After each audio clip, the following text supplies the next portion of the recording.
Ladies and gentlemen, let's put our hands together to welcome the big minister with the big success rate as far as delivering elections in his party is concerned, Mr. Ashwini Vaishnaw. Thank you very much for joining us right here on the India Economic Conclave 10th edition. And these 10 years have coincidentally coincided with the term of the Modi government since 2014. I want to ask you, this time the theme of our conclave is fast track to the top 3. How are we going to do it? You are the man with the Midas touch who has to convert IT, AI, as well as look at semiconductors, electronics, manufacturing, everything. How are you going to do this? What's the roadmap? Thank you, Navika, and thank you for having me here as a part of the conclave. I would like to say that the foundation, the guardrails, and the thought process for taking India to the top 3 economies, that is very well set. It's a very well thought through approach which our Prime Minister, Shri Narendra Modi ji, has followed. It's basically built on 4 major pillars. First pillar is massive public investment in social, physical and digital infrastructure. Second pillar is huge focus on manufacturing and innovation.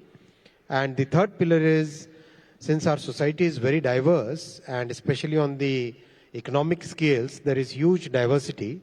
So the third pillar is basically large number of programs which are creating a very inclusive growth. It's basically taking all the people who were left behind in the past 50, 60 years, bringing them into the mainstream. So that's the third pillar. And the fourth pillar is simplification. And because of this very clear thought process, and because of the execution which has happened in the last 10 years, we are well set to become one of the top 3 economies in the coming years. Is there a timeline that your government has put on attaining that position? If we look at the current size of our economy, we are, last year, 31st March, we were 297 lakh crore rupees economy, and our nominal growth is around 10 to 11%.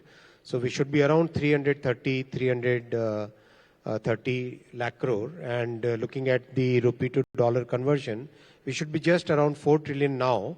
Simultaneously, the Japanese and German economies, which are the ones which we have to overtake to become the third top economy, they are also passing through a very tough phase at this point of time.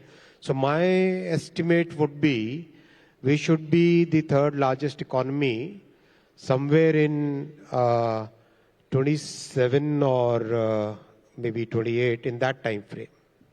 Well, that's a tremendous target that you've set yourselves. A lot has been said about India becoming, the alternative to China and becoming the global hub for companies across the world.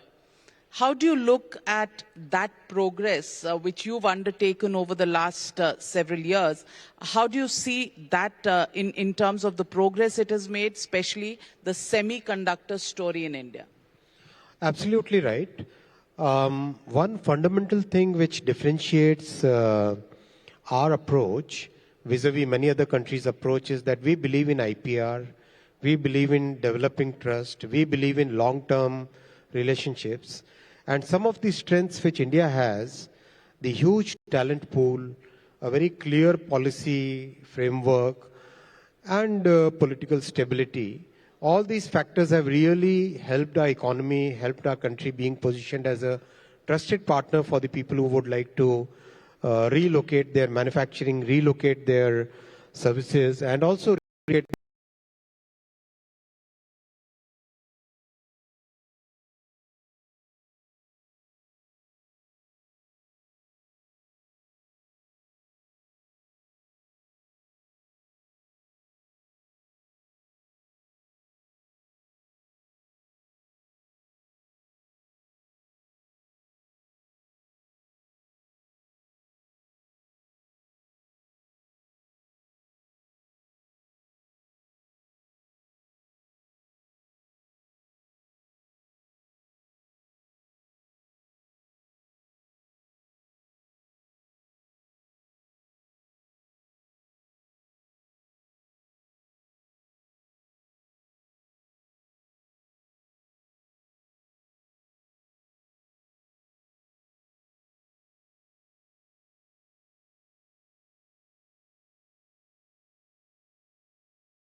She said she comes from a village which is like almost 150 kilometers away from Patna.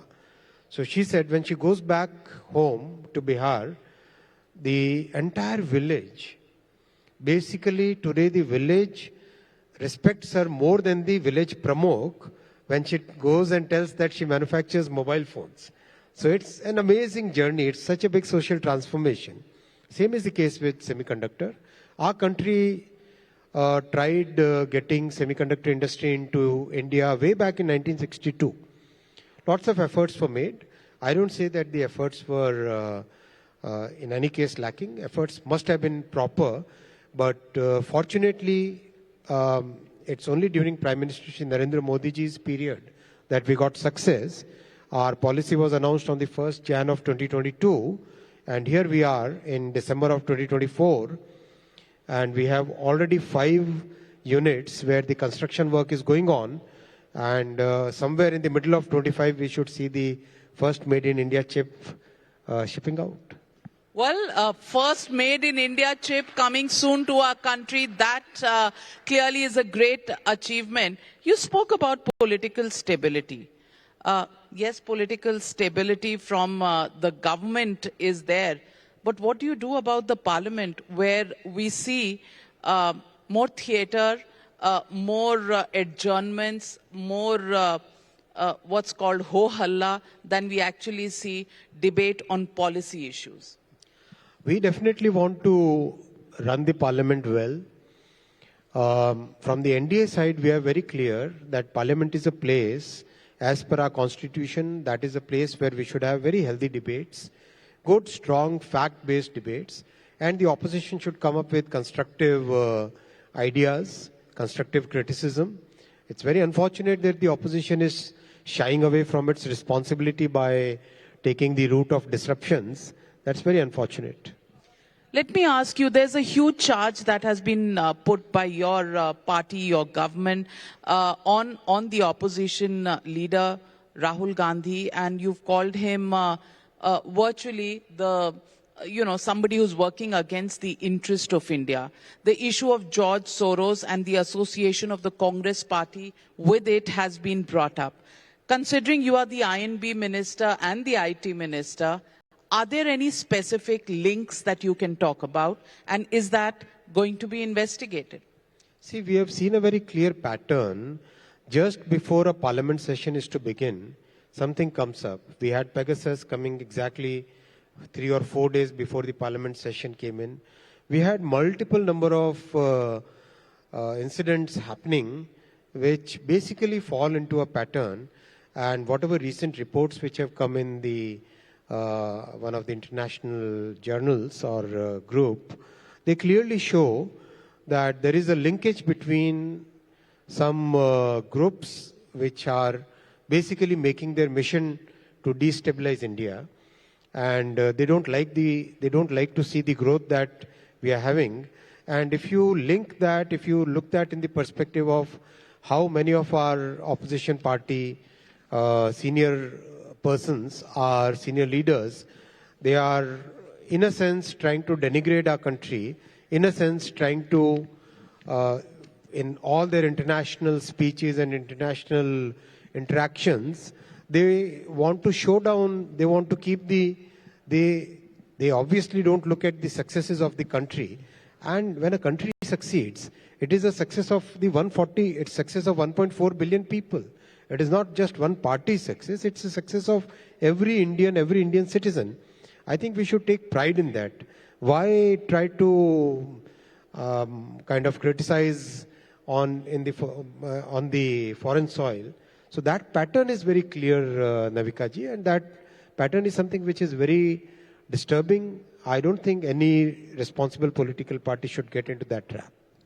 If you're referring to the media part report on this, they did make a mention of the hidden links between investigative journalism and the US government and the OCCRP having links with Soros. But the media outlet has also denied the usage of their report by your party to attack the opposition. So the report that you're depending on is actually questioning the conclusions that you are drawing. How do you respond to that?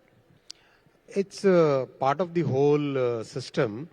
I'm sure they would have, see, once they publish something, after that, the world is free to look at what they have published and draw the conclusions from the data that they themselves have brought out. Now, they're saying that they cannot use, somebody cannot use what they have published. That's like, is that part of journalism? If Times Now today gives out a statement or publishes a news item and Congress tomorrow uses it to attack us, right? Then can Times Now say that, no, we did not allow Congress to? It's not. It's once it is published, it's available for the world. So will an investigation follow about the links? The authorities and legal enforcement agencies, they'll do what they are supposed to do as per the laws of the land. Let me also ask you, there seems to be a confrontation between the Treasury benches and the opposition. The opposition says you don't allow the House to run. You say they don't allow the House to run. There is one-upmanship. If they want to debate a certain issue, you come up with another issue. Now we have a situation where there's a no-confidence motion against the chairman of Rajya Sabha. There is a privilege motion against the Parliamentary Affairs Minister. Mr. Vaishnaw, the question I want to ask you is, where is this going to take us? Where is it going to end?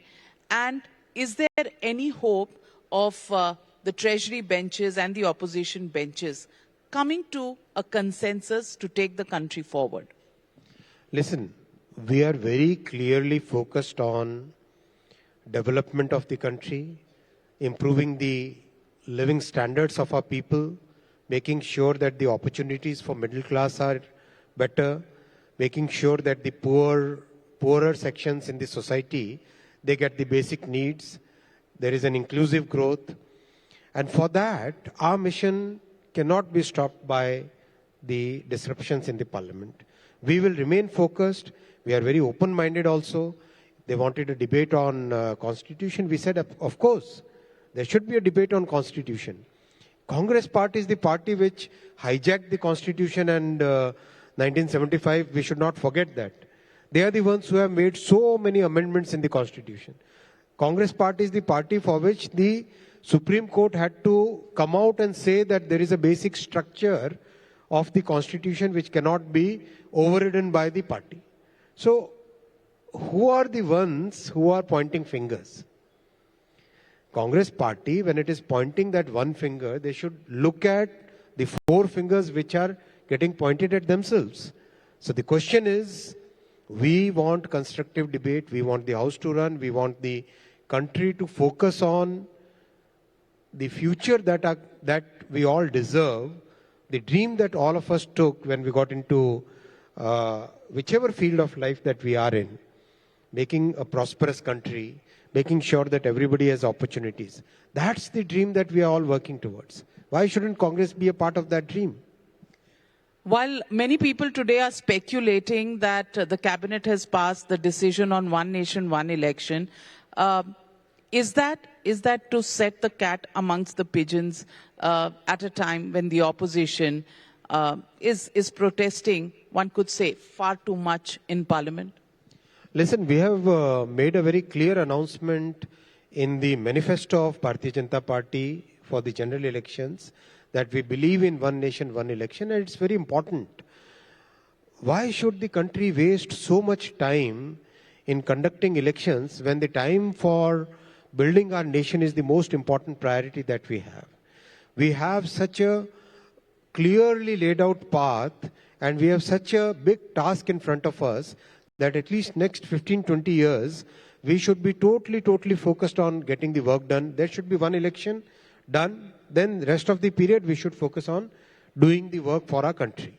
That is the way, that is a clear, and I'm sure in the first 100 days press conference, there also we announced very clearly that we are focused on getting the right thing.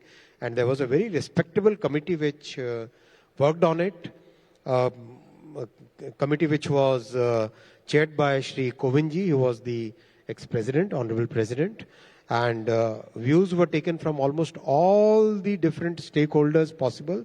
Since 1983, 26 instances are there where either the Law Commission or a parliamentary committee or the Election Commission of India, somebody or other has basically said that there should be one nation, one election kind of program.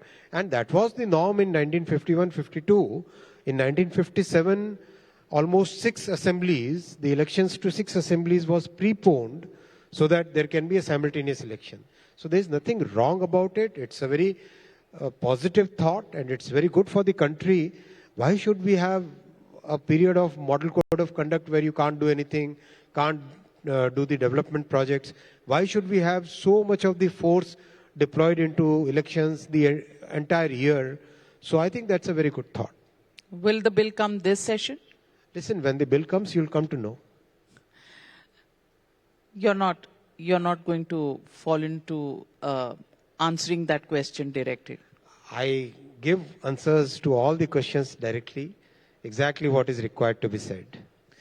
Okay, you wear so many hats. Do you get confused? Sometimes IT, sometimes electronics, sometimes I&B. So in I&B, let me ask you, the big issue these days is censorship. Our country has had a long tryst with censorship, and now there have been noises inside Parliament and outside about OTT platforms and censorship there. What are your views on that? See, I'm very clear in my views on this subject. See, the context of safe harbor, that came in 1990s. And this came at a time when internet was being developed. Internet was something very new. It was limited to universities, limited to a very few technical oriented people. I was one of them. Luckily at IIT Kanpur we were among the first ones to have access to internet during those days in the entire country. So a concept of safe harbor was created so that who knows what's going to be put on the net, right? Now the world has totally changed since then. The internet, which had 0.01% of the world's population was using internet, today 99% of the world is using net. You running a news channel and coming from such a well-respected news group, you have very strong editorial systems. You have checks. You check whether the reporter has given the correct information. There are double checks. There are fact checks. Then there is an editorial method that you follow. Now imagine the trust which has got developed over press and media over 200 years or maybe 200, 300 years. Now that is getting disturbed, that is getting totally destroyed when there is no editorial check. Anybody can say anything without being responsible for what they are saying. Then shouldn't the context, which was good for 1990, when that has changed, shouldn't the rules and regulations and the way we look at the safe harbor concept, shouldn't that change? That's a question which the entire world today is discussing. I've had meetings with more than 20 counterparts across the world, some of them from some of the most liberal countries and some of them from some countries which have very strong regulatory instincts. Each one of them, this spectrum, this end of the spectrum and this end of the spectrum. Each one of them thinks that times have changed, and that's why there is a need to change the context. There has to be accountability of the platform. I'm saying, please mark my words, what I'm saying is there has to be accountability of the platforms. In any case, they have their own policies where they are doing content moderation in their own ways. Why shouldn't they take more responsibility for what is being published on the platforms? That's the fundamental question. I would like it to be debated.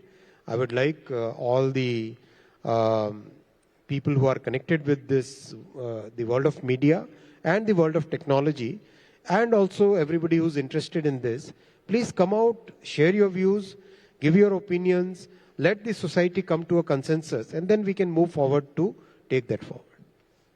Artificial intelligence. What are the strides that have been made?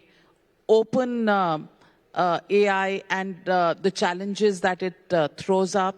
Also, we've seen cases, that have come up in courts on open AI, on Wikipedia, the information, the also acknowledgement of the content, especially because we come from a news group. Any platform and their search engines can choose our content. How do the payment platforms work? What's the kind of, policy that you're looking at in this direction? This is again a major concern. Out of the 4 challenges that we see today, this is one of the major challenges. The challenge is, if the content has been created with so much care, so much effort, so many resources having been put to create that content, and AI digests it without compensating the people who have created the content. It's a big challenge. It's again this is an issue which is being debated across the world, and a solution has to come out for it. There has to be a fair share between the parties, the people who are creating the content and the people who are digesting it and presenting it in a different way. So I believe that there has to be a fair share between the two. So is there a policy discussion in your ministry on how to regulate this? And yes. How soon will we see this policy?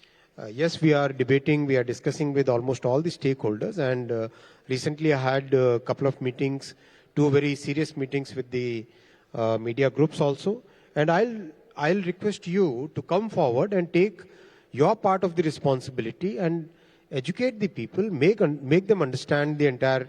This is a complex issue which has to be understood by a much larger section of the society, and let the society debate and come up with a consensus. Because on the one hand, we have the freedom of speech. On the one hand, we have innovation requirements. On the one hand, we have the safe harbor clause. And on the other hand, we have the fair compensation to content creators, accountability of the media. So there has to be a consensus around it. And societies go forward only, the sustainable way forward is when we create a consensus on such contentious issues. We'll shift hats again, and now you can wear your hat as the Railways Minister. And let me ask you, in railways, on the one side, the big challenge has been safety. On the other, of course, you've really taken this sector forward with Vande Bharat, the new manner in which you've looked at trains, the way the stations are kept, but delays and also crowded stations still continue to be some of the challenges. How do you balance both these sides?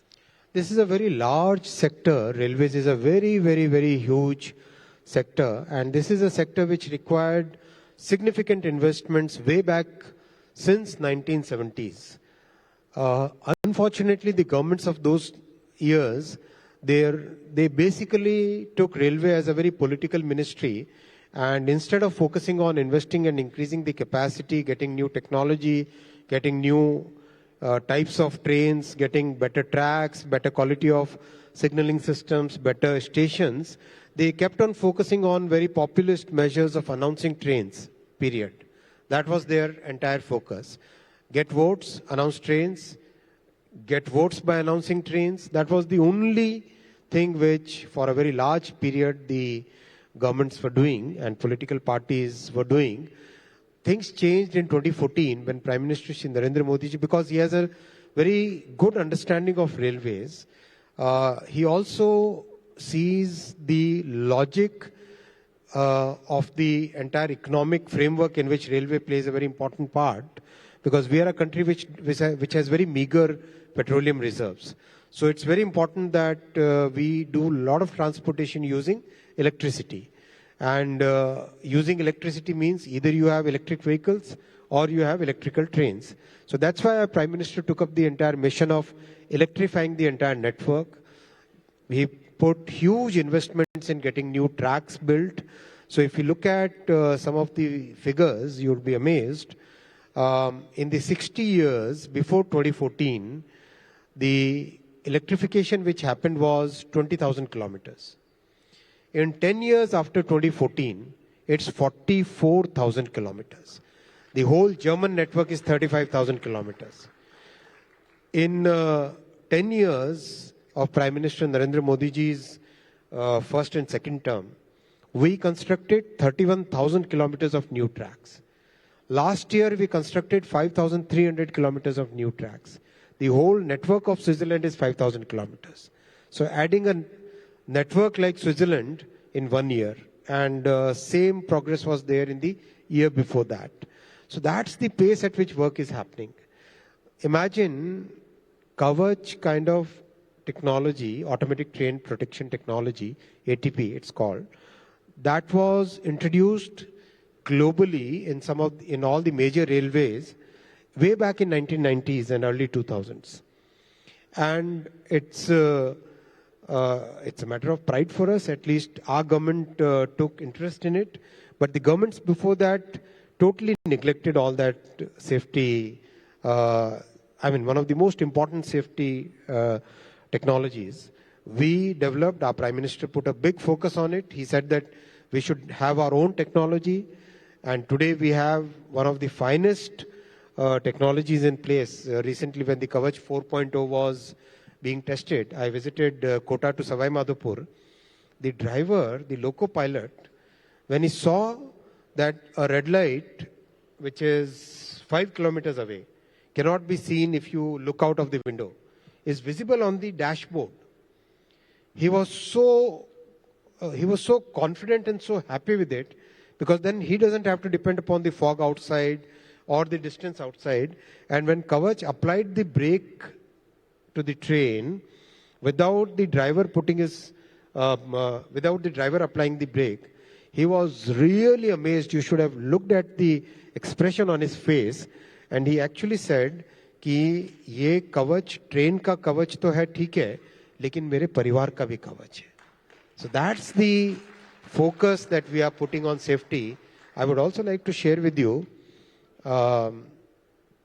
during some of the most spoken about railway ministers, in their period, I won't take names, it's not proper, during their period... It's proper. These days, nobody pulls any punches. Let me follow my principles. So, during those periods, 365 days, 445 accidents.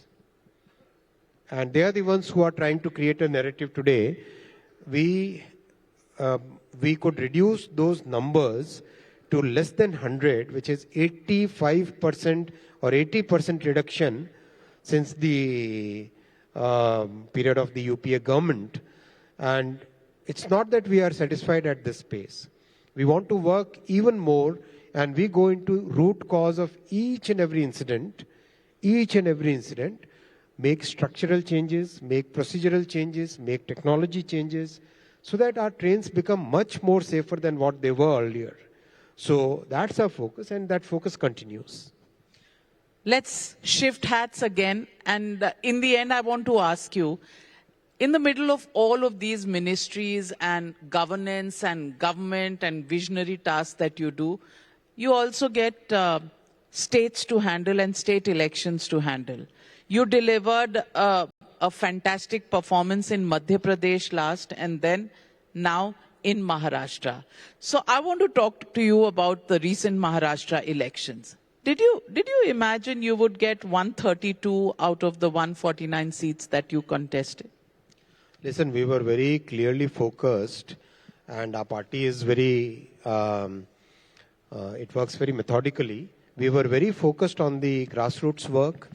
We have a very large number of very motivated and inspired Karyakartas. I'm one of the Karyakartas. And this team of Karyakartas, inspired by the leadership of Prime Minister Narendra Modi ji, inspired by the state leadership, it worked very hard. And this results that we see, these are the results of good governance of the last 10 years, good hope towards future, and the hard work of our Karyakartas and the excellent leadership of our party. But just 4 months before that, the performance in Maharashtra in the Lok Sabha elections was not really up to the mark, up to the expectations of the party itself. How did you manage this turnaround? Is it a study that should now be looked at by all political parties and all schools of political science? You don't expect me to talk about the details in a media event, right? क्यों सब EVM program कर दिए थे? Because यही opposition कहती है कि कोई भी बटन दबाओ बीजेपी को वोट जाता है. Opposition can say what they are saying, and it's that story of sour grapes. Absolutely. See, the general elections, one of the major factors was the fake narrative that the opposition created. The fake narrative of constitution is something that they decided and they took it to a different level. But we reached out to each and every community in the state. We explained our viewpoint. We showed what the work has been done in the last 10 years. We clearly presented the path towards better livelihoods for them. We made sure that we reach out to each and every person, and people understood our viewpoint. People believed in our delivery behind, and they have the trust that it's only BJP which can really change the lives in a very sustainable manner. That's fundamentally that's the work done. So I don't want to speak more than that. That's fundamentally the work which we have done. So the next election, how do you celebrate in your party? If you succeed in delivering one state to the party, do you get homework for the next state? That's why we need one nation, one election, right? Well, thank you very much, Mr. Ashwini Vaishnaw. Thank you for being such a sport and always taking all questions on the chin. And clearly, if I were you, I would get really confused, on the number of things that you handle single-handedly. But kudos to you for the work that you do and just so down to earth and simply that you come across to the people of India. Thank you so much. Thank you. Thank you, Mr. Ashwini Vaishnaw. And a big round of applause for Union Minister. And I can't even say all of those ministries in one breath. Thank you so much. Thank you, Navika, for that captivating discussion. Sir, could you please stay on the stage for a bit? We would like to request Navika to just share with Sir our token of appreciation.